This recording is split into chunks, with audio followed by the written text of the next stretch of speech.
반갑습니다. 교육학 강의를 하는 구평회입니다. 박수식이나 제가 이제 강의의 가장 핵심적인 이야기는 뭐냐면 여러분들이 이제 효과적으로 공부를 해서 합격을 하는 거죠. 10년 준비해 가지고 합격할 수도 있습니다. 또 20년 준비해서 합격할 수도 있습니다. 그렇지만 가장 이제 짧은 길로 가장 효과적인 공부를 해 나가는 것이 중요하다고 생각을 합니다. 그래서 여러분들이 이제 이 강의를 좀 객관적으로 바라보시기를 바랍니다. 임용시험에 대해서 아무 생각 없이 준비하는 분들이 많이 있거든요. 사범대를 나와서 교직 이수를 해서 친구가 붙으니까 선배가 합격되니까 이렇게 생각을 해서 임용 준비를 시작을 하다 보니까 중도 포기생이 많아집니다. 여러분들이 어떤 생각을 가지고 얼마만큼의 투자를 해서 합격을 하느냐 이거거든요. 결국은. 그런데 이제 이 부분을 여러분들이 좀 더 정확하게 알면서 접근을 하는 것이 효과적이라는 거죠. 왜냐하면 임용시험은 대한민국에서 있는 그 시험 중에는 굉장히 독특한 시험입니다. 이 시험은. 그러니까 여러분들이 막연하게 하나의 시험으로서 공무원 시험과 같은 생각을 가지시면은 이 시험은 효과적인 접근이 되지 않습니다. 이게 비근한 사례가 뭐냐면 임용시험을 보는 인원수가 이제 작년은 좀 많아졌습니다. 작년은 좀 많아졌는데 보통은 한 5만 명 정도가 이 시험을 봅니다. 그러면 1년 동안에 교사 자격증을 가지고 임용시험 시장으로 진입할 수 있는 인구는 3만 명입니다. 그 1년에 자격증을 받는 사람이 전국적으로 3만 명씩 받습니다. 그럼 우리가 어떤 생각에 5만 명이 시험을 보니까 3만 명 정도가 나오면 적어도 한 1만 명 내지 2만 명 정도가 시험을 보지 않을까? 그런데 사실 매년 통계를 보면은 5만 명 정도 전후의 수준에서 머물고 있어요. 왜 그렇겠습니까? 1만 명 정도가 들어오면 1만 명 정도는 탈락을 한다는 거예요. 2만 명 정도가 들어오면 2만 명 정도가 탈락한다. 탈락생들이 생각보다는 굉장히 많습니다. 왜 그럴까요? 시험을 정확하게 모르고 시작을 했기 때문에. 그러니까 그냥 아까 말씀드린 대로 그냥 주변에 휩쓸려서 임용시험을 준비하다 보니까 생긴 현상입니다. 임용시험은 굉장히 독특한 시험입니다. 교육학이나 전공이 다 마찬가지입니다. 그래도 이제 교육학은 여러분들과 전공에 비해서는 범위가 적죠. 하지만 전공 같은 경우는 범위가 엄청나게 넓거든요. 그러니까 여러분들이 한 번 정도 훑는데 제가 볼 때는 최소한 6개월, 많게는 한 1년 정도 걸리는 겁니다. 그러니까 여러분들이 1년 정도를 준비해 가지고 임용시험을 붙는다. 또 우리가 합격 수기를 보면 그런 학생들이 있습니다. 내가 딱 1년만 준비했는데 붙었더라. 제가 볼 때는요. 90%가 뻥입니다. 그 합격 수기, 합격자 특강 믿지 마세요. 왜? 조금 속입니다. 한 4년 준비했으면 3년으로 줄이고 5년 준비했으면 4년으로 줄이고 이런 경우도 있었습니다. 이제 그분은 한 3년 전에 한 3년 정도 준비하신 분이에요. 그러다가 임용시험을 포기했다가 기간제 교사를 조금 하고 임용시험을 다시 준비를 했는데 1년 만에 붙었어요. 합격 특강에 초순대 붙었습니다. 뭐 박수가 우레 갔죠. 그것도 서울로 붙었습니다. 불가능한 이야기입니다. 그리고 또 이런 거 있습니다. 자기는 주말에는 공부를 안 했습니다. 뭐 놀 거 다 놀고, 뭐 홍대도 갔다가 종로에도 갔다가 놀 거 다 놀고 임용시험 준비했습니다. 그것도 뻥입니다. 제가 볼 때는 그렇게 준비해서 붙는 학생 거의 없습니다. 그러니까 이게 그래서 이제 그 합격자 특강이 이게 동전의 앞면이 안 하기도 뭐하고 하기도 뭐하고 참 애매한 건데 왜 그러냐? 제가 왜 이 이야기부터 먼저 들었냐면 임용시험은 기간이 필요합니다. 그래서 그 이야기를 조금씩 이제 풀어나가 보려고 하는데 어떻든 이제 뭐 전공도 조금 제가 사이에서 말씀을 드리겠습니다만 교육학을 중심으로 해서 좀 말씀을 드려 나가도록 할게요. 우선 여러분들 책자를 보시면은 요게 이게 옆으로 눕질 않아가지고 여러분들은 이제 뭐 보실 수가 있으니까 한번 보시면은 자기 이제 과목들을 중심으로 해서 보시면 되는데 요게 최종을 보시면은요, 최종을 보시면은 작년에 두 번째 페이지입니다.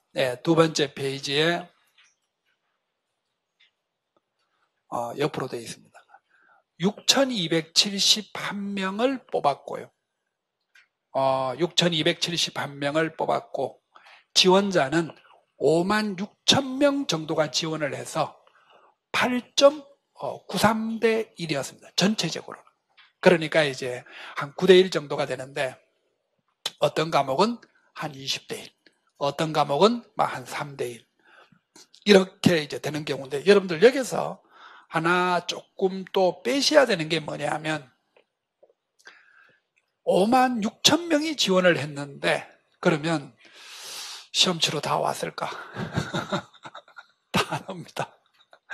어떤 시험이든지 간에 출석률이 100%는 없거든요. 이게 어느 정도 되느냐 하면 한 15% 정도가 결시율이라고 보시면 됩니다. 그래서 이거는 사실 어쩔 수 없나 봐요. 지난번에 제가 수능시험 보니까 수능시험도 결시율이 15%더라고. 그래서 요거는 한 15% 정도 빼면은 한 48,000명 정도가 되고 그렇게 따지면은 한 8대 1 정도가 됩니다. 평균적으로는. 평균적으로는 한 8대 1 정도가 된다라는 겁니다. 그러니까 사실 물론 이제 뭐 과목에 따라서 높낮이는 있겠지만 전체적으로는 이 정도 시험 같으면 볼만한 시험이라고 볼 수가 있습니다. 그런데 또 하나, 아까 제가 말씀드렸다시피 사범대를 졸업하면서 교직 이수를 하면서 충분히 준비를 안 하고 시험은 한번 보자. 이런 학생들이 있을 수가 있겠죠. 그리고 또 초수생들이 있습니다. 공부는 다 안 해도 그래도 시험은 한번 봐야지 라고 하는 분들이 있기 때문에 이게 사실 8대 1 정도가 되어도 실제 경쟁률은 한 2대 1에서 한 5대 1 정도밖에 안 됩니다. 그런데 이제 요 경쟁률이 빡빡하다는 겁니다. 그러니까 사실 여러분들은 이 8대 1 같은 경우는 별로 여러분들에게 큰 의미 없습니다. 그리고 이제 국어, 영어, 수학 같은 경우는 한 20대 1 넘어서는 경우도 있는데 저거 아무짝 소용없습니다. 왜냐하면 실경쟁률은 2대 1에서 5대 1 정도라고 보시면 돼요. 그러니까 요게 있는 학생들은 굉장히 비슷비슷한 점수를 가지고 비슷비슷한 실력에 놓여 있고 이런 정도의 학생들은 어떤 곳이든지 간에 합격에 가까이 가는 학생들이라고 보시면 됩니다. 그러니까 사실 이 경쟁률 자체에 대해서는 제가 볼 때는 뭐 그렇게 크게 신경 쓸 것은 아닌데 어떻든 이제 뭐 공무원 시험이나 이런 것에 비해서보다는 경쟁률이 낮다라는 겁니다. 그러면 제가 이제 이 말씀을 이제 좀 드리고 싶은데, 결국 시험이라는 것은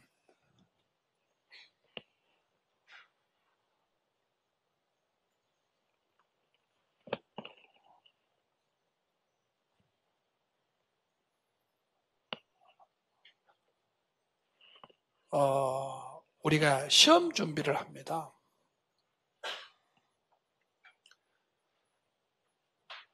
동기 유발입니다. 그러면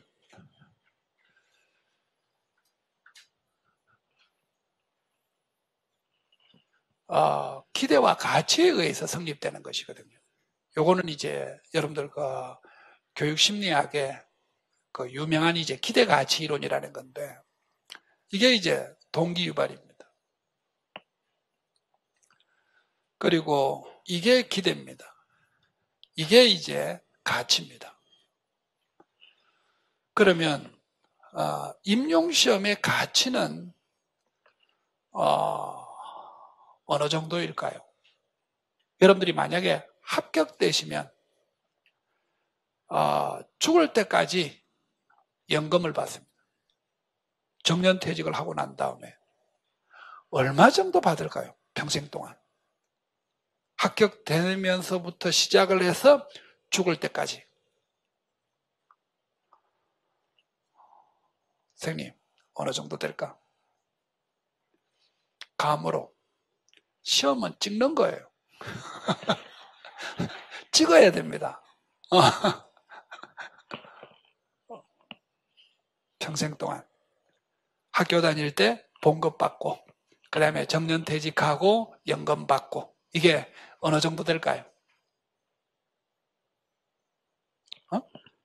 4억. 순진하시네요. 4억이랍니다. 선생님은.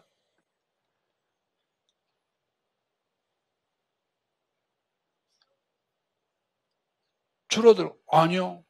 왜? 수명이 연장되지 않습니까? 연금은 여러분들이 죽을 때까지 나옵니다. 그런데 평균 수명은 계속 연장되잖아요. 그래서 요즘에는 100세 건강 이러지 않습니까? 얼마 정도 받을까? 여학생이 4억이라고 했습니다. 더 많이 받을 것 같다. 그렇죠. 우리가 연봉이 한 3천 정도 되니까 10년 근무하면 봉급이 안 올라도 3억입니다. 이해되시죠? 그러면 여러분들이 한 30세 정도에 합격된다라고 따지면 그것만 해도 아마 30년. 그죠? 30년 따지면은 한 해 한 3억 정도씩 봉급 안 오르고 한 3억 정도씩 받는다고 해도 10년에 3억 9억 그것만 해도 9억이잖아. 17억 정도 됩니다. 지금 돌아가시는 분을 계산을 해가지고 추출해낸 겁니다. 요거는 실제 발생한 금액이에요. 그런데 여러분들은 좀 더 살 것 같잖아. 그죠? 지금 있는 분들에 비해서보다는 좀 더 살 것 같잖아. 그러니까 내가 볼 때는 앞으로는 좀 더 증가할 수 있죠. 그러면 여러분들이 이런 걸 한번 생각해 보세요. 임용시험을 준비하는데 아까 봤다시피 3년, 4년 이렇게 준비를 한다고 합시다. 한다고 하면은 여러분들 임용시험에 투입되는 비용이 얼마 정도 될까? 생각 안 해보셨죠? 엄마 아빠 덩치니까. 그런데 이거 자기 돈을 벌어서 준비하시는 분들도 있거든. 근데 제가 볼 때는 임용시험 준비에 교육학이든 전공이든 듣고 책 사고 해도 한 달에 200 들까? 그죠? 또 노량진에 와서 공부를 하면 좀 더 돈이 더 들 수 있겠죠. 그러면 우리가 넉넉 잡아서 한 200 정도 잡는다라고 하면은 1년 잡으면 한 2천만 원. 한 3년 잡으면 한 6천만 원. 그러니까 여러분들이 아무리 투자를 해도 1억 들지 않습니다. 내가 볼 때는 한 한 3, 4천 정도 많이 들면, 왜? 2년, 3년 정도 되면 사실 강의 다 안 듣거든. 그리고 교재 이미 사놓은 거 산더미처럼 있습니다. 자료 방에 넘쳐납니다. 라면 박스, 무슨 박스, 온갖 박스를 해도 이 자료 정리가 안 됩니다. 그러면 이게 한 5천만 원 정도 잡는, 넉넉하게 잡아서 한 5천만 원 정도 투자를 한다라고 이야기하면 17억. 엄청난 수익이죠. 사실 여러분들이 어떤 직장을 다니든 어떤 여러분들이 그 사업을 하든지 간에 이 정도 수익을 얻기가 쉽지 않습니다. 그리고 여기에 공무원이라는 신분보장, 그리고 여러분들 방학이라는 이 반휴가의 개념, 이런 것까지 따지면 교사의 가치는 제가 볼 때는 대한민국에 있는 지금 어떤 직업에 비해서보다도 아마 미치지 않을 겁니다. 그러니까 여러분들이 충분한 투자를 할 만한 가치가 있는 직업이라는 거죠. 그러면 기대는 성공의 확률을 이야기하거든요. 성공의 확률을 이야기하는데 아까 말씀을 드렸다시피 평균적인 경쟁률은 한 8대1 정도, 그리고 실제적인 경쟁률은 한 2대1에서 한 5대1 정도를 유지하고 있다는 겁니다. 그리고 임용시험을 준비하는데요, 특별한 학생 없습니다. 그냥 보편적인 사람들이 보편적으로 준비하는 시험이 임용시험이에요. 왜? 지적으로 진짜 뛰어난 친구들은 교사 안 합니다. 제가 볼 때는, 그런데 그런 학생들을 보기는 봅니다. 저도. 한번 딱 이야기하면 탁 고쳐옵니다. 논술 이렇게 쓰면 안 되고 이렇게 쓰는 거예요 라고 해도 한 번만에 탁탁 고치는 학생들이 있기는 있습니다. 그런데 아주 드뭅니다. 보고 있으면. 그러니까 실제적으로는 대부분의 임용시험을 준비하고 합격되는 학생들이 외우고 까먹고 외우고 까먹고 외우고 까먹고 이런 우리 보편적인 사람들이에요.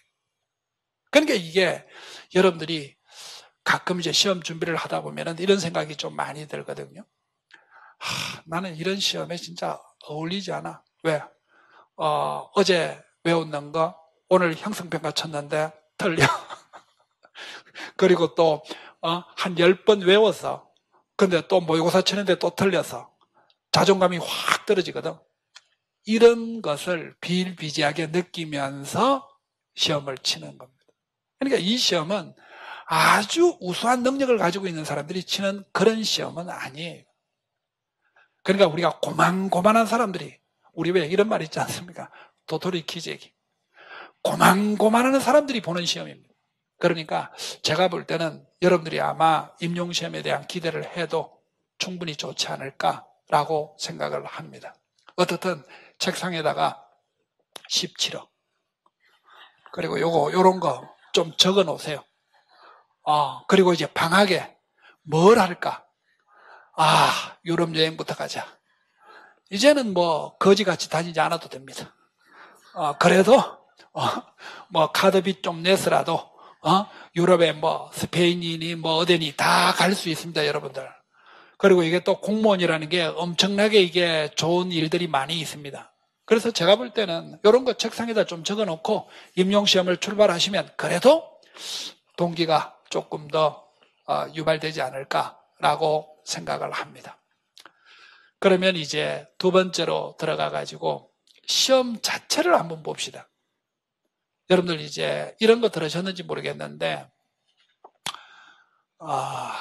교육학 논술형 시험이 변하고 있습니다. 그 변화의 차이점을 제가 한번 설명을 드리려고 하는데, 그걸 통해서 여러분들이 교육학 준비를 어떻게 해나가는 것이 가장 효과적이다라는 것을 말씀드리려고 합니다. 저 뒤쪽으로 한번 가시죠.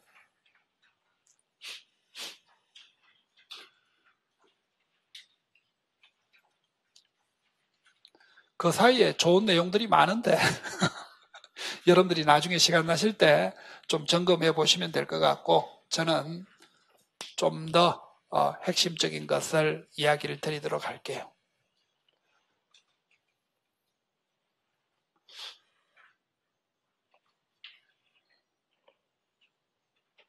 그리고 이 책에는 별로 두께는 두껍지 않지만 여러분들이 시험 준비하는데 도움이 될 만한 내용들을 구석구석 많이 연화했기 때문에 좀 더 참고하시면 효과적이지 않을까 이렇게 싶고, 여러분들 요게 그 기출문제라고 있습니다. 27페이지입니다.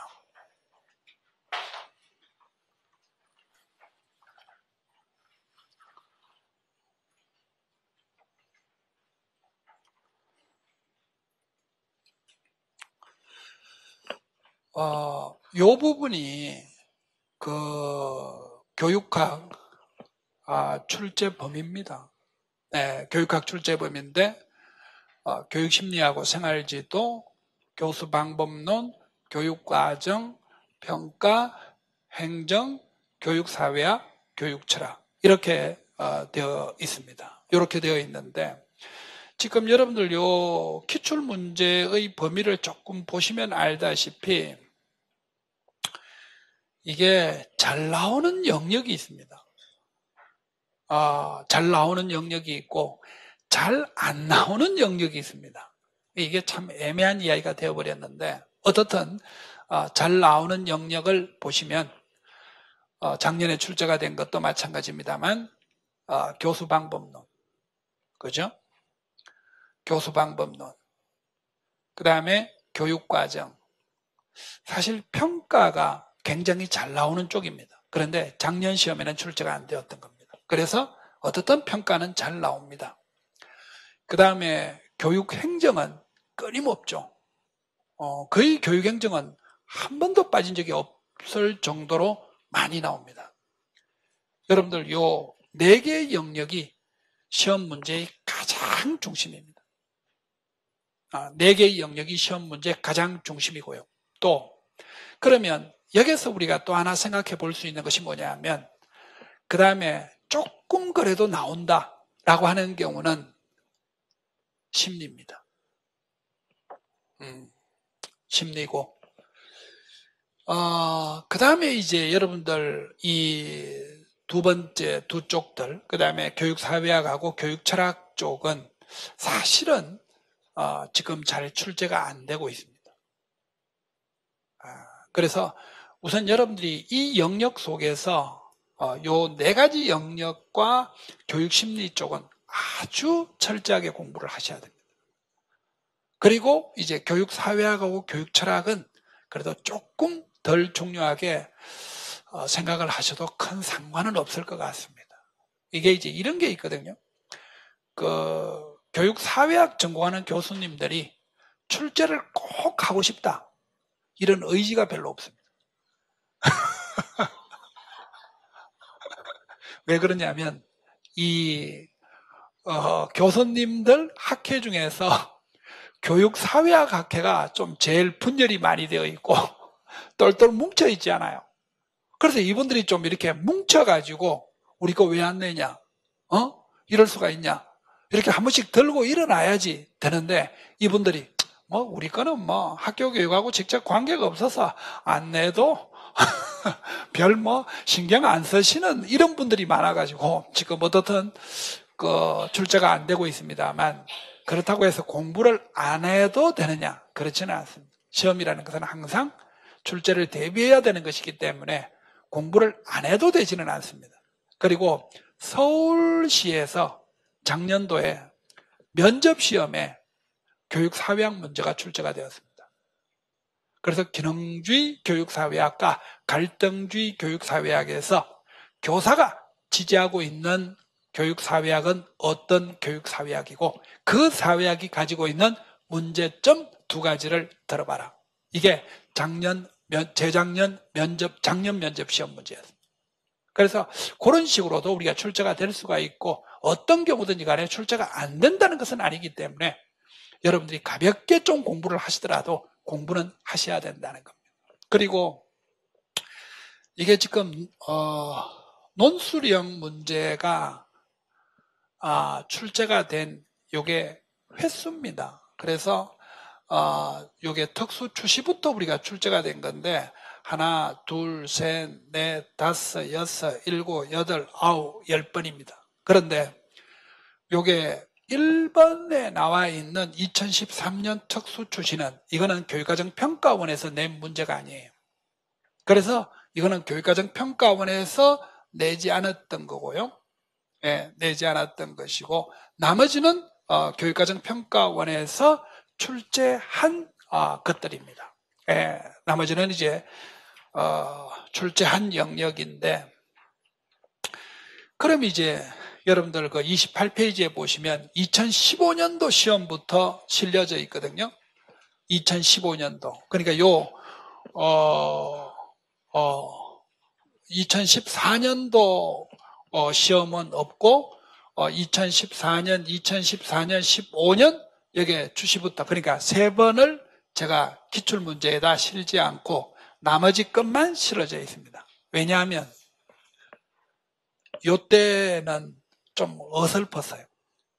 논술형에 제대로 틀을 못 잡았습니다. 그래서 2015년 중등 출시부터 직검과 같은 형식으로 본격적으로 출제가 되었다고 봤기 때문에 이것을 실어놓고 나머지는 실어놓지 않은 겁니다. 그래서 이걸 우리가 여러분들이 나중에 뭐 꼼꼼히 조금 살펴보도록 하시기 바라고 저는 올해 시험을 말씀을 드리면서 시험 방향이 어떻게 우리가 틀려지고 있다라고 하는 것을 말씀드리려고 하는 겁니다. 자, 그러면 제일 마지막에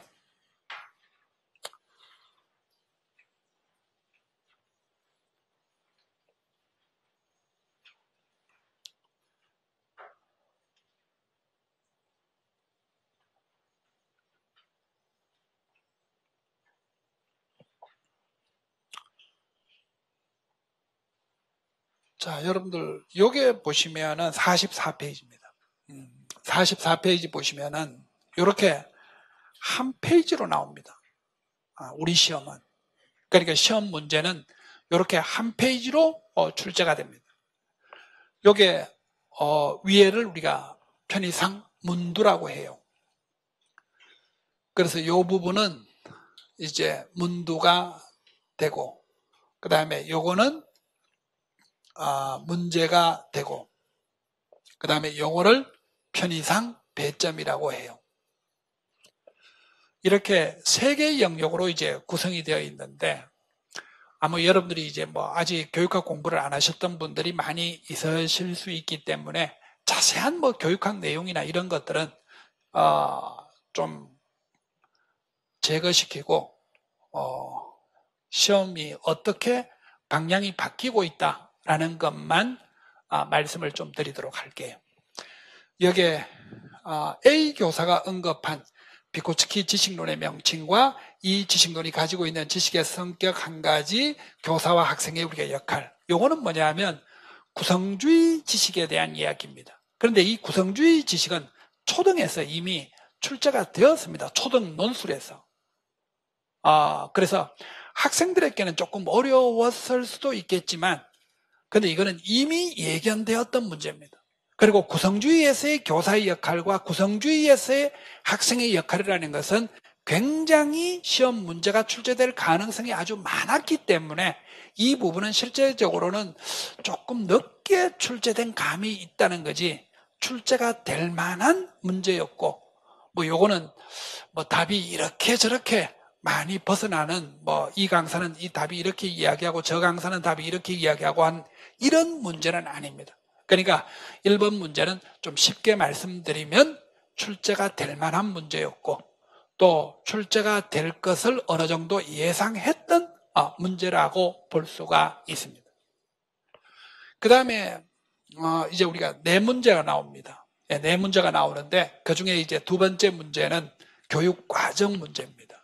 교육과정 문제인데 B교사가 말하는 영교육과정이 교육 내용 선정해 주는 시사점 한 가지 그 다음에 B교사가 말한 교육 내용의 조직 방식 명칭과 이 조직 방식이 도입법 수업에서 가지는 장점과 단점 한 가지씩을 쓰라라고 하는 건데, 이게 영교육 과정은 이제 요 전에 잠재적 교육 과정이 출제가 되었습니다. 그래서 잠재적 교육 과정이 출제가 되었고 초등에서 영교육 과정이 재작년에 나왔어요. 그래서 이제 영교육 과정이 나올 거다라는 것은 아는데 영교육 과정의 시사점이라고 물은 거예요. 이게 요즘에 우리 논술이 가지는 특징 중에 하나입니다. 그러니까 여러분들이 교재를 찾아보시면 영교육 과정의 시사점 이런 거 없습니다. 교재는 영교육 과정에 정의가 있고 영교육 과정이 어떤 것이다는 설명이 되어 있지 영교육 과정의 시사점이라고 되어 있는 경우들은 없어요. 그런데 영교육 과정은 단점이 있습니다. 그러니까 이 영교육 과정의 단점을 이 사람들은 시사점이라고 해서 살짝 문제를 개념을 바꿔서 출제를 하는 게 요즘 출제의 트렌드예요. 그러니까 예를 들어서 형성평가의 우리가 목적, 형성평가의 기능이라고 이야기를 하는데 시험 문제를 낼 때는 형성평가가 주는 영향력이라고 시험 문제를 내는 거예요. 그러니까 여러분들이 장단점 같은 경우들도 그러니까 장점, 단점 이렇게 문제를 내면 우리가 쉽게 접근을 할 수 있는 것 같은데 장점 같은 것도 순기능, 단점 같은 것도 역기능 말을 조금씩 바꾸어서 냅니다. 그래서 우선 첫 번째 흐름은 개념을 그대로 사용하지 않고 개념에서 가지는 그 뜻들을 약간 변형시켜서 내는 경우들이 많이 있다는 겁니다. 그래서 여러분들이 너무 교재만 직선적으로 우리가 배우고 너무 교재만 달달달달 외워서 적용력이 조금 떨어지면 이런 문제를 맞추는 데는 혼란을 가져올 수가 있습니다. 그러니까 이거는 영교육 과정은 장점이 없습니다. 당연히 우리가 아이들에게 교육 과정을 안 가르치는 부분을 이야기하는 것이기 때문에 영교육 과정은 장점은 없거든요. 그러니까 영교육 과정에 단점이 있는데 결국은 그 단점을 시사점이라고 해서 묻는 겁니다. 이게 교육학 문제의 약간 변화가 된 내용 중에 하나입니다. 그리고 비교사가 말하고 있는 교육 내용의 조직 방식 명칭과 조직 방식이 토익법 수업에서 가지고 있는 장점과 단점이 무엇이냐라고 하는 것이거든요. 이건 여러분들 문제에서 조금 볼게요. 여기 문제에서 보면은 비교사 부분이거든요.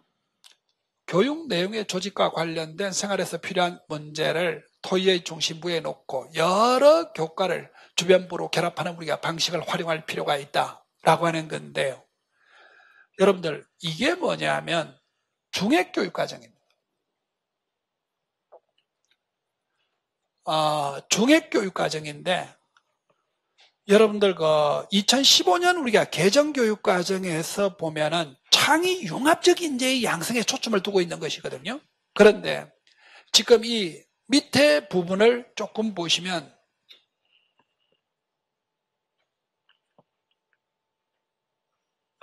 전동이에요. 돈 좀 줬어요. 이 부분을 여러분들이 보시면은 이게 좀 공부를 조금 했으면 아는데 조직의 방식이라고 물었거든요. 우리가 일반적으로 교육 내용이나 교육 과정의 조직의 방식은 세 가지예요. 계속성, 계열성, 통합성. 중액형은 통합의 한 영역이에요. 그래서 이게 정확한 정답은 통합형입니다. 그래서 여러분들 대학 교재를 한번 보세요. 강현식 교재라든지 최호성 교재라든지 보시면은 통합형이라는 그 영역 속에 중액형, 광역형 쫙 나오는 겁니다. 그래서 이거는 중액형이라고 해도 답은 됩니다. 하지만 가장 정확한 정답은 통합형이에요. 그래서 여러분들 시중에 기출문제 풀이를 한번 들어보시고 강사가 통합형은 답이 안 되고 중액형만 답이 된다는 강사 절대로 듣지 마세요. 교육학 공부를 너무 안 합니다. 그러니까 이거는 통합형이라는 말이 얼마나 광범위합니까? 융합형, 통합형이라는 것이 광범위하고 그 속에 중액형도 있고 광역형도 있고 이렇게 여러 가지의 상관형도 있고 많습니다. 그러니까 이것은 통합형이라는 것이 가장 정확한 정답이고 중액형이라고 답을 써도 맞다고 채점은 될 겁니다. 왜? 정확하게 지적하고 있는 것이기 때문에요. 그런데 중액형만 답이 되고 통합형은 답이 되지 않는다. 그건 틀린 거예요. 그리고 2015년 개정교육과정에 보면은 창의융합적 인재, 융합, 통합을 강조해주는 시대에 들어섰기 때문에 어떻게 우리가 융합, 통합을 하느냐라고 하는 것은 굉장히 다양한 방법이 있을 수가 있거든요. 그래서 이 부분은 의심할 여지가 없이 그렇게 채점이 되었습니다. 근데 사실 이런 거는 중요한 게 아니고 여러분들 이제 여기에 세 번째 문제를 좀 한번 보시면은 시교사의 요게 이 조직 방식이 수업에 가져오는 우리가 장단점이 무엇이냐라고 하는 건데 이런 것들도 조금 이제 어려운 겁니다. 왜냐하면 융합형 교육과정, 통합형 교육과정 여러분들 우리가 가장 대표적인 것이 뭡니까? 이게 스팀도 사실은 이게 시험 문제가 출제가 될 확률이 가장 높았던 것이거든요. 왜? 융합형의 가장 대표적 것 중에 하나입니다. 그런데 이 스팀 교육의 장단점이 사실상 우리도 지금 처음 하고 있기 때문에 잘 없거든요. 그래서 제가 항상 이 강의 중에 뭐를 이야기했나 하면 중액교육 과정은 진보주의 시대 때 이루어졌는데 진보주의 시대 때 이루어지고 있는 중액교육 과정의 장단점이 결국은 스팀 교육의 장단점이 될 수밖에 없다. 그래서 이 장단점을 우리가 차용할 필요가 있다라고 하는 것이거든요. 이게 한번 학교에서 되게 논쟁이 된 적이 있습니다. 그럼 우리가 스팀 교육이 왜 잘 안 되느냐? 실질적으로 여러분들 스팀 교육이 잘 안 됩니다. 초등이 의외로 스팀 교육이 잘 돼요. 중등이 잘 안 됩니다. 그러니까 스팀 교육을 하자라고 하는데 왜 잘 안 되느냐? 교사들이 자꾸 줄줄 뒤로 빠지는 거예요. 학생들도 자꾸 빠지는 겁니다. 왜? 하자 그러면 열심히 해야 되는데 전부 이게 관심을 별로 안 두고 있다는 것이거든요. 왜? 교사들의 전문성이 없습니다. 그러면 전문성이 없으면 뭐가 있어야 됩니까? 자료라가 있어야 되는데 자료가 없습니다. 만들어야 됩니다. 교사들이 다. 그러니까 교사들이 참여가 어렵죠. 그리고 우리가 번잡하지 않습니까? 그러니까 학생과 학부모들이 싫어한다는 거예요. 이게 결국은 장단점입니다. 근데 이거를 이렇게 해석해주는 강의가 사실은 이게 잘 있을 수가 없습니다. 그래서 저는 이게 시험 문제로 스팀 교육이 출제가 될 거다. 그럼 스팀 교육이 출제가 될 거면 현재 우리가 시행하고 있기 때문에 장단점을 제대로 파악할 수가 없다. 그건 어디서 가져와야 되느냐? 중액교육 과정의 장단점에서 가져오는 것이 가장 효과적이다. 라고 하는데 그 부분이 그대로 시험 문제 출제가 되었다라고 보시면 됩니다. 그리고 이게 정착 수업의 원리인데 여러분들 요 정착 수업의 원리는 요거는 독해력 문제입니다. 독해력 문제인데 무슨 소리냐 하면 여기에 답이 있습니다. 그래서 요게 수업 방법과 학습 도구라고 되어 있죠. 그래서 수업 방법 면에서는 다양한 관점에서의 문제를 탐색할 수 있도록 해줘야 되니까 다양한 관점에서 문제를 만들어주는 것이 필요하다는 거. 그 다음에 두 번째는 뭐냐면 학습 도구적 측면에서는 뭐가 필요하냐? 협동학습을 가지겠다라고 하는 겁니다. 그래서 요거는 정착학습의 우리가 원리 두 가지라는 것은 요거는 독해력 문제로 우리가 출제가 된 겁니다. 그러니까 항상 네 문제 중에서 독해력 문제가 이렇게 끼어 들어갑니다. 그래서 그 부분을 우리가 가진다라고 보시면 되고 좀 우리가 예상하지 못했던 문제가 뭐냐면 위키를 활용하여 발생할 수 있는 문제점이 뭐냐? 지금 이게 이런 식의 문제. 그리고 여러분들 4번 문제도 한번 보시면 알다시피요. 학교 문화를 개선하는 방안 두 가지를 쓰세요. 이런 것들은요. 정답이 없습니다. 지금 이 추세가 뭐냐면 지금 이렇게 넘어오는 겁니다. 그러면 우리가 이제 지금까지는 이런 문제가 별로 출제가 안 되었습니다. 근데 이런 문제가 출제가 되는 이유가 있습니다. 여러분들, 이 채점은 누가 할까요? 현직 교사들이 합니다. 현직 교사들이 하는데, 이 교육과정평가원이 임용시험을 지금 채점하면서 현직 교사들을 가져다 쓰는데, 현직 교사들이 트레이닝이 되었습니다. 작년에 들어왔던 교사들이 다시 들어와서 채점을 하고 그 다음에 다시 채점을 하고 하니까 이미 교육과정평가원이 어떤 문제를 내더라도 정확한 지시가 없더라도 자기 관점에서 채점할 수 있는 채점력이 형성이 된 거예요. 그래서 앞으로의 시험 문제의 가장 핵심은 이런 문제입니다.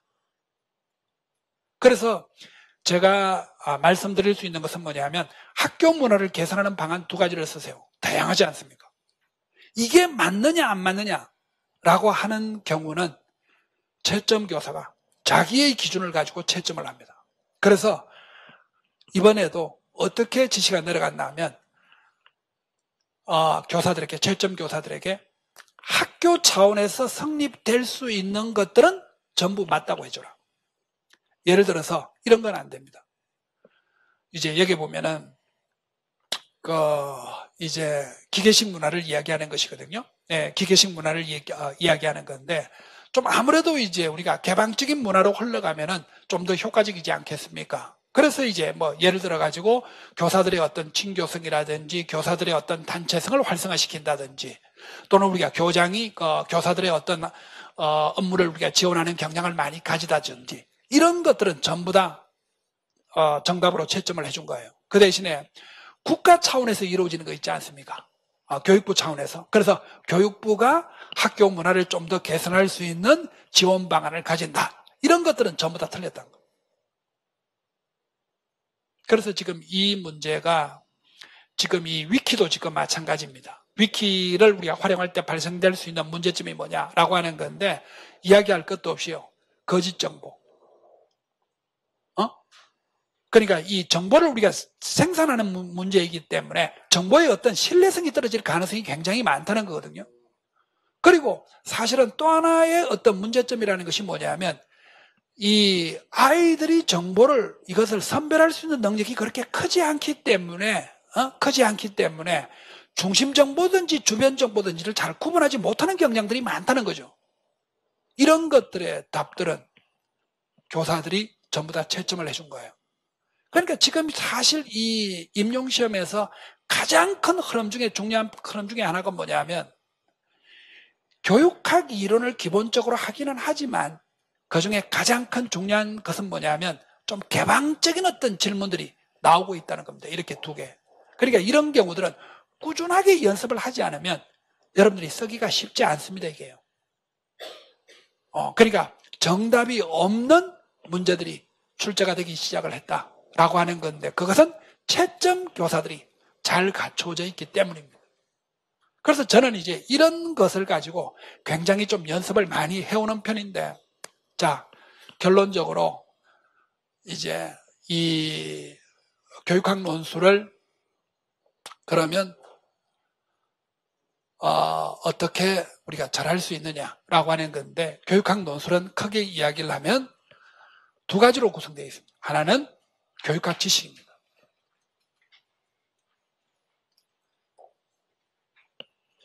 또 하나는 작성 연습이에요.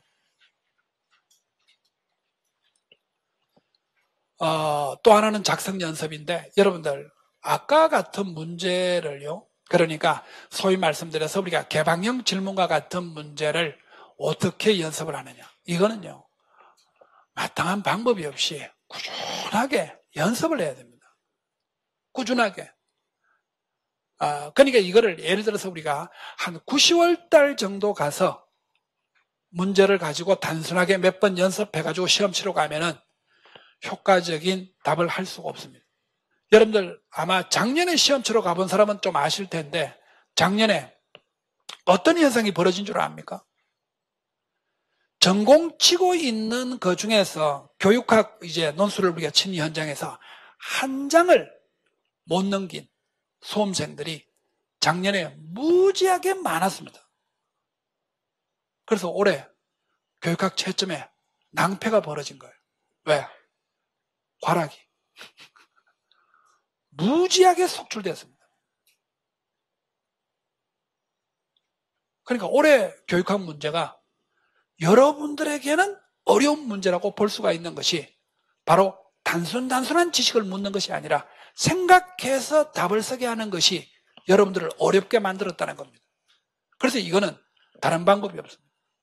이게 여러분들에게 가장 좀 문제가 되고 있는 지식의 적용이거든요. 그래서 이 지식의 적용을 키우기 위해서는 어쩔 수 없이 꾸준하게 1월달부터라도 뭐 매주는 아니더라도 적어도 2주에 한 번 정도나 3주에 한 번 정도만이라도 조금 논술을 해나가는 능력이 필요하다라고 하는 겁니다. 그래서 작성 연습은 1월부터 꾸준히 연습을 하는 것이 가장 효과적이다라는 겁니다. 그래서 되도록이면 2주에 한 번 정도 꼴로 하다가 또는 이제 나중에 한 7월달 정도부터는 적어도 한 주에 한 2번 내지 3번 정도는 우리가 쓸 수 있어야 되니까 나중에 가서는 한 주에 한 2번 정도는 쓸 수 있어야 된다라고 하는 겁니다. 그러니까 이거는 끊임없이 적용력이 있는 문제를 여러분들이 접근을 하고 풀어보고 생각을 하고 해나가는 것이 가장 효과적인 방법입니다. 그리고 사실 이런 연습은 아마 여러분들 웬만한 그 강의를 들어가지고는 이 적용력 있는 문제는 연습하기가 쉽지 않을 겁니다. 그리고 이제 교육학 지식이죠. 교육학 지식인데 이게요. 시험이라는 것은 항상 마찬가지입니다. 치면 칠수록 뭡니까? 범위가 넓어집니다. 이거는 뭐 어쩔 수 없습니다. 그래서 이제 어쩔 수 없이 저도 이게 교육학 영역을 좀 더 넓혀서 다루어야 되지 않을까라고 해서 지금 1, 2월 달에 이론 강의라고 사실은 되어 있지만 이게 아마 거의 한 3월 달 정도까지 갈 것 같습니다. 그래서 이론을 완전 다 다루자라고 해서 교재도 그렇고 영역을 확실하게 우리가 넓혀 나가자라고 해서 교육학 지식을 1, 2월 달이라고 되어 있습니다만 실질적으로 3월 달까지 확대되는 걸로 우리가 생각을 하고 그 다음에 4월 달, 5월 달, 6월 달은 기출문제를 중심으로 해가지고 이론을 다시 한번 정리를 하고 객관식 기출, 주관식 기출을 전부 다 우리가 다루어 나가면 교육학 영역을 전반적으로 다 커버할 수 있습니다. 그래서 4, 5, 6월 달 한 번 정도 더 정리를 해나가자 라고 하는데 초점을 두고 있습니다. 그러니까 2개월 단위로 했거든요. 작년까지만 해도 1, 2월 달, 3, 4월 달, 5, 6월 달 이렇게까지 했는데 이제는 사실 그렇게 해서는 안 될 것 같습니다. 그리고 기출문제가 여러분들 전공도 마찬가지입니다만 기출문제가 중요해졌습니다. 작년에요. 출제진들에게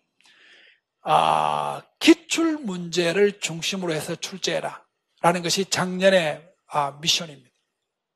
그래서 아마 여러분들 전공도 다 마찬가지입니다만 기출문제가 엄청나게 변형되어서 출제가 되었을 겁니다. 그래서 여러분들 올해 전공 공부하실 때 기출문제를 반드시 확인해 나가면서 전공 공부를 해나가는 것이 중요합니다.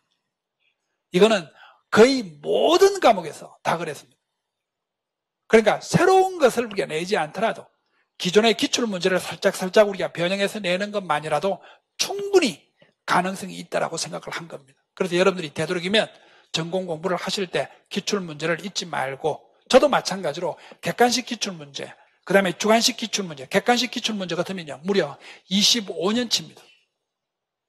그래서 이번에는 그 기출문제집이라고 해가지고 객관식 기출문제, 주관식 기출문제를 다 같이 섞어서 내어서 그거를 4, 5, 6월 달 한 3개월 동안에 우리가 충분히 좀 다루어 나가면서 또 모의고사도 한번 치러 나가는 이런 과정을 우리가 거치면서 해 나가려고 합니다. 어떻든 교육학 영역은 점점 넓혀지고 있습니다. 전공도 마찬가지입니다. 전공 영역도 계속 우리가 넓혀지고 있습니다만은 제 생각에는 객관식 문제만큼은 넓혀지지 않습니다. 왜냐하면 객관식 문제가 가장 넓은 범위로 이루어졌기 때문이에요. 그래서 교육학 지식도 중요하고 작성 연습도 매우 중요하다라고 하는 겁니다. 그러면 여러분들 뭐 작성 연습은 우리가 일주일에 한 번씩 쭉 이렇게 우리가 해나가면 큰 문제가 없는데 교육학 공부나 전공 공부는 어떻게 해야 되느냐, 이 이야기를 한번 해봅시다. 저도 깜짝 놀란 것 중에 하나가요, 우리가 요게 이관에 학습관이라고 있거든요. 그러니까 쉽게 이야기하면 독서실 같은 겁니다. 예, 독서실 같은 건데 이제 매니저가 있어가지고 여러분들의 뭐 출결이라든지 기타적인 등등을 다 이제 체크하는 독학 학습관을 이야기하는 것이거든요. 저도 이제 거기에서 이제 여러분들하고 상담을 하고 공부하는 방법을 보는데 깜짝 놀랐습니다. 나는. 공부하는 방법을 너무 모르는 거예요. 그래서 저도 놀랐습니다. 우리가 하루 10시간 정도는 가볍게 끊어줘야 되는데 8시간, 6시간 하고 힘들어 죽겠어요. 뭐 이러고 학습 계획표 내, 주간 학습 계획표 내라 그러면 계획표 꼭 써야 됩니까? 이럽니다. 아니 세상에 계획표 없이 어떻게 공부를 하죠? 그래서 내가 어떻게 공부하냐고 물으니까 그때마다 정한다는 거예요. 이게 무슨 떴다방도 아니고 아니 왜 공부를 이렇게 하는 거죠? 여러분들 공부에서 제일 중요한 건 뭐겠습니까? 이거 아리스토텔레스가 이야기한 겁니다. 공부에서 제일 중요한 중간 징검다리는 뭘까? 선생님 뭘까? 계획. 아리스토텔레스 그런 이야기 안 했어. 그건 내 이야기야. 선생님 뭐였을 것 같아요? 탐색. 좋은 이야기는 좋은 이야기네. 그것도 아리스토텔레스가 이야기를 안 했어. 선생님 뭐였을 것 같아요? 아니 우리가 왜 이런 거 있잖아. 공부의 달인, 뭐 공신 이런 친구들 막 책 써내고 막 이런 것들 여러분들 중고등학교 다닐 때 한 번씩 안 봤나? 그 친구들이 계속 이야기를 하는 게 있습니다. 뭘까? 그 이야기가 아리스토텔레스 이야기가 한 겁니다. 뭘까요, 선생님? 시간 관리. 뭐 그것도 있습니다. 뭘까? 야, 이게 답이 이렇게 안 나오네요. 아리스토텔레스가 이런 이야기를 합니다. 본능에서 이걸 거쳐서 탁월성으로 우리가 진입하는 건데, 그러니까 뛰어난 이성적인 어떤 능력의 탁월성을 이야기하는 건데, 우리가 가지고 있는 본능이 공부에 그렇게 썩 적합한 걸로만 구성되어 있지 않다. 그래서 그 중에서 공부에 적합한 본능을 끌어내고 공부에 적합하지 않는 본능을 죽임으로써 우리가 이 단계를 통해 가지고 탁월성의 엑셀런트한 단계로 진입될 수 있다라고 주장하는데, 이 단계가 무엇일까요? 맞추시는 분. 내가 여러분들 할인 쿠폰 한 장 더 드릴게요. 20,000원짜리. 아시는 분? 습관입니다.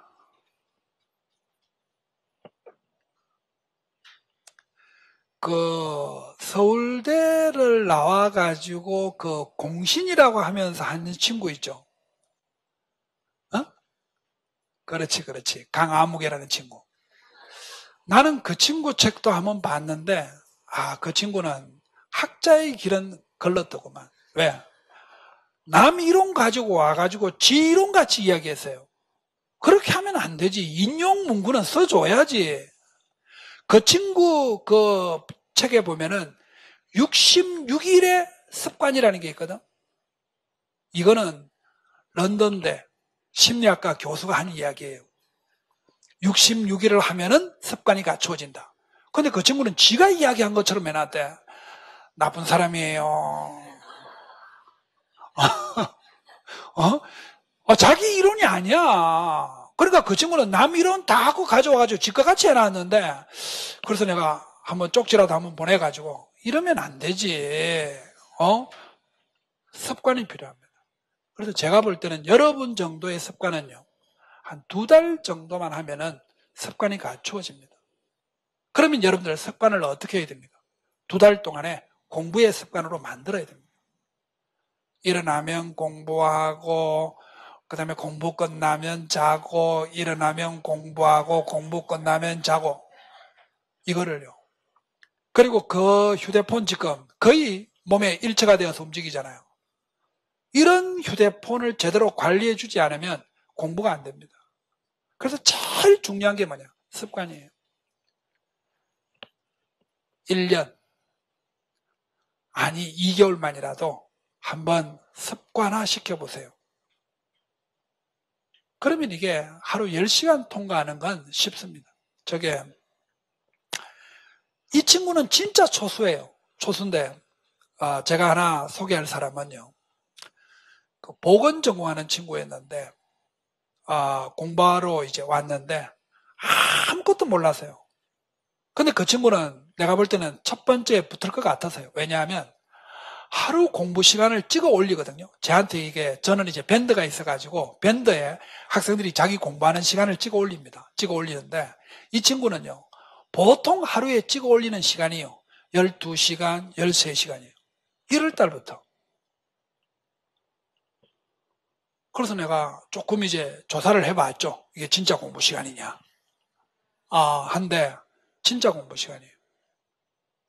그래서 그 친구하고 내가 이제 면담도 좀 한번 해봤는데, 공부가 어렵지 않느냐라고 하니까 자기는 뭐 병원에 있을 때부터 이렇게 뭐 장시간 근무하는 거라든지 이런 것에 대해서는 그렇게 크게 문제가 되지 않습니다 라고 하는 건데, 공부의 습관화를 쉽게 만드는 학생이에요.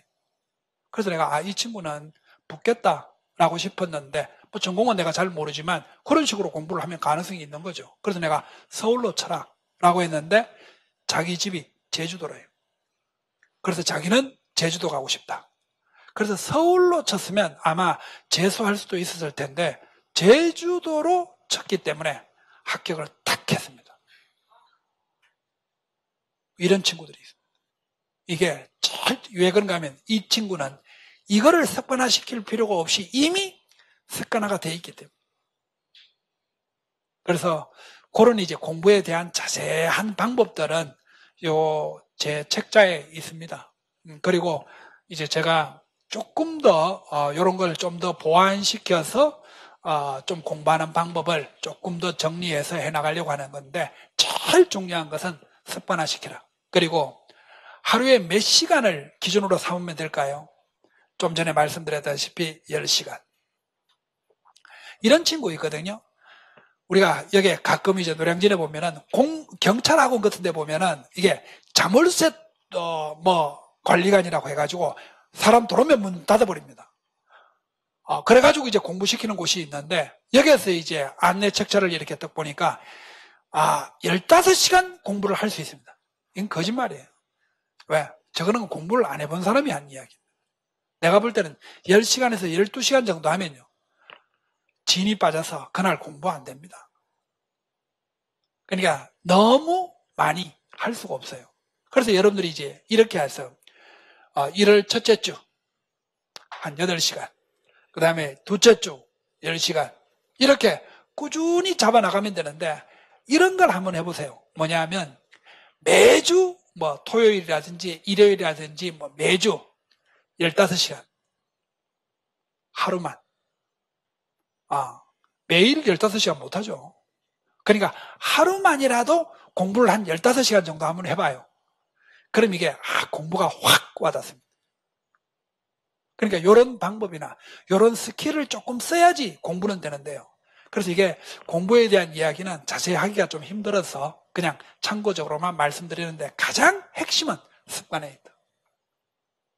여러분들 이건 아십니까? 우리가 어떤 전문직에 진입을 하려고 그러면 얼마 정도 필요하다고? 그렇지, 만시간의 법칙. 저는 임용시험도 그게 적용된다고 봅니다. 여러분들 4년 동안에 대부분 공부를 잘 안 했을 거거든. 그죠? 그러니까 4년 동안에 공부를 좀 많이 하신 분들은 한 3,000시간의 법칙이 적용될 수는 있습니다.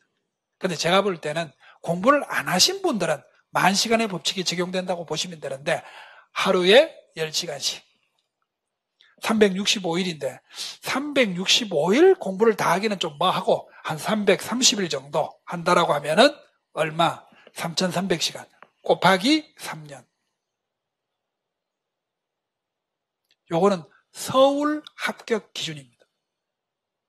그러니까 여러분들이 약간 나는 뭐 충청도라도 좋다, 나는 뭐 전라도라도 좋다, 이러신 분들은 10,000시간의 법칙을 안 지켜도 상관은 없습니다. 근데 요거는 이제 기본적으로 이런 것이고 전공에 따라서 조금 다릅니다. 그래서 제가 볼 때는 국어, 영어, 수학 같은 경우는 12,000시간. 그 다음에 저 시험의 영역이 가장 좁은 상담, 이런 건 내가 볼 때는 한 3,000시간 하면 충분할 겁니다. 그래서 제 생각은 전공에 따라서 조금 차이는 있겠지만은 여러분들이 이 정도 시간을 투자해 줘야지 합격이 될 수 있다. 투자를 하든지 말든지 둘 중에 하나를 하세요. 했다가 말 것 같으면 시작하지 마세요. 왜? 인생 노골노골해집니다. 그러니까 확실히 하려거든 주변 싹 정리하고 내가 붙고 난 다음에 보자. 전화번호 갈고 그 다음에 심지어는 여러분들 이런 친구들 많습니다. 뭐냐면 핸드폰 있지 않습니까? 그냥 아침에 그 공부하기 시작하면서 던져놓고 또 안 가지고 오는 친구들도 좀 있습니다. 뭐 사실 노량진에서 우리가 거주하는데 핸드폰이 뭐 필요합니까? 그러니까 집에다 놔두고 학원에 와서 공부하고 집에 가서 핸드폰 좀 보고 뭐 이러는 거죠. 그러니까 적어도 여러분들이 자신을 좀 관리하시면서 공부해 나가시면 임용시험은 그렇게 어려운 시험은 아닙니다. 그러니까 여러분들이 단단히 마음 먹고 시작을 하든지 그렇지 않으면 아예 처음부터 시작을 하지 않는 것이 인생에서 더 나은 길이 될 수가 있다는 겁니다. 근데 여러분들 요즘에 임용시험 준비 안 하면 뭐 할래요? 할 게 없습니다. 대한민국에 솔직한 이야기로 대한민국에 할 게 별로 없습니다. 그러니까 여러분들이 임용시험을 통해 가지고 본인도 한번 개선시켜보고 또 나아가서 우리가 학교도 한번 개혁을 해보고 또 그러면서 우리가 전체적으로 우리가 사회를 혁신시키는 사람으로서 나가는 것도 좋은 방법이 될 수 있지 않겠나라고 생각을 합니다. 여러분들 주변 사람들한테 그런 이야기도 많이 들을 수가 있겠습니다만 강의에 대해서는 그렇게 걱정 안 하셔도 될 겁니다. 어떻든 제가 볼 때는 시험에 대해서 한번 생각해 보세요. 제가 강의를 한 지가 얼마나 되겠습니까? 좀 됩니다. 그런데 이렇게 오랫동안 강의를 할 수 있다는 것은 뭐를 뜻합니까? 실력이 있기 때문입니다. 그 실력은 뭘까요? 찍는 실력은 내가 볼 때는 아마 가장 탁월할 겁니다. 이미 여기에서 우리가 이야기한 위키 정도는 제가 좀 예상을 못했다라고 볼 수 있지만 나머지는 제가 볼 때는 거의 예상했던 우리가 문제라고 볼 수가 있습니다. 그래서 좀 그런 면에서는 좀 걱정을 할 필요가 없고 작년하고는 올해하고는 조금 프로그램을 확 바꾸었습니다.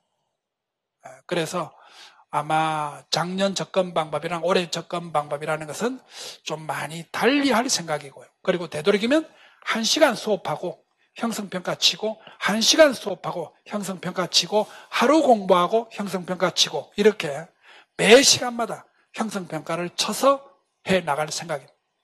공부 안 하면 못 견디게. 인강도 마찬가지입니다.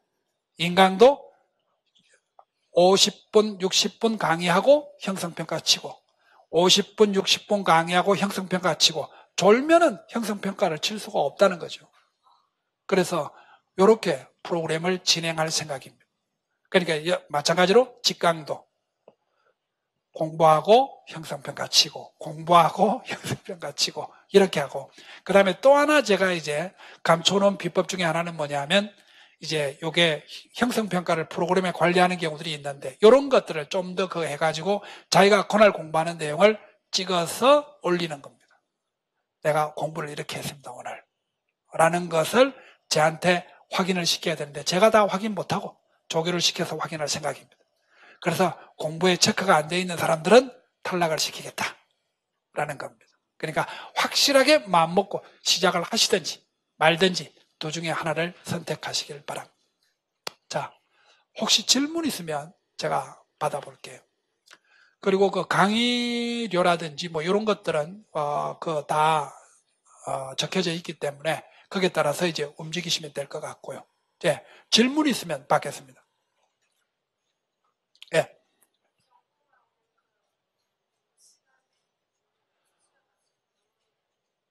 좋은 질문입니다. 그 교육학하고 전공의 공부 비율은 어떻게 되느냐라고 하는 건데, 일주일 공부 시간으로 따지면 3대7, 2대8, 교육학 3, 전공 7. 이렇게. 그러니까 나중에 가면 갈수록 3대7에서 2대8로 바꿔야 돼요. 그러니까 전공 공부를 많이 하고 교육학 공부를 좀 적게 하는 쪽으로. 왜? 교육학은 꾸준히 공부해 나가면 효과가 있습니다. 자, 또, 예.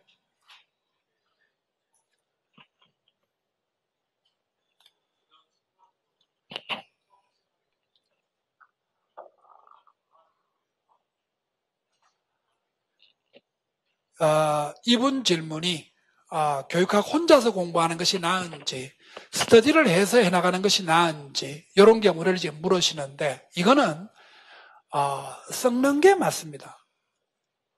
이제 스터디를 저는 이제 뭐 좀 이렇게 많이 해보라고 합니다. 왜냐하면 스터디가 또 여러분들의 공부를 또 촉진시키는 면들도 있기 때문에 이런 것을 조금 섞어서 해나가시는 것이 훨씬 효과적입니다.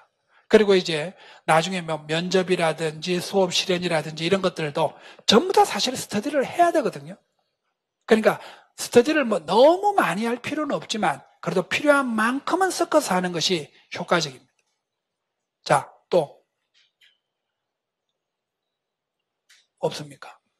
그리고 여러분들 저게 학원에서 좀 말을 해달라고 하는 건데, 요게 전공에 따라서 쿠폰 사용 방법이 조금 다른데, 특히 여러분들 그 영양, 그 다음에 특수하고 중국어 이런 경우는 쿠폰 사용이 조금 다릅니다. 그래서 그거는 좀 여러분들이 좀 참고하시면 좋을 것 같고요. 그 다음에 여러분들이 지금 쿠폰을 오늘 등록하시면 그냥 쿠폰을 그냥 내시면서 등록하시면 되는데, 만약에 내가 다음 주에 와서 전공 등록이나 교육학 등록을 하고 싶다라고 하시면 오늘 쿠폰을 적어서 쿠폰함에다가 이어둬야지 가능한데, 여러분들이 쿠폰을 들고 가시면은 접수에 할인이 안 됩니다.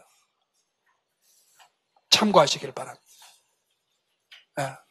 혹시 또 나머지 또 질문들이 있으시면 제가 바깥에 있을 테니까 저한테 질문하도록 하시고, 필요한 거 있으시면 또 직원들에게 질문을 하시길 바랍니다.